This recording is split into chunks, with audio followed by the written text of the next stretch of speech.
ఒక జీవిని మరో జీవి చంపడం తప్పు కాదు, అదే నేచర్. అందుకే దేవుడు ఒక జీవికి ఆహారంగా ఇంకో జీవిని సృష్టించాడు.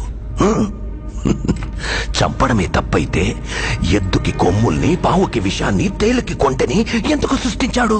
కానీ ఆ కొమ్ముల్ని, విషాన్ని మనుషులకి ఇవ్వలేదుగా. మెదడు, మనిషికి మెదడుంది కదా. బలవంతుడే బతకగలడు.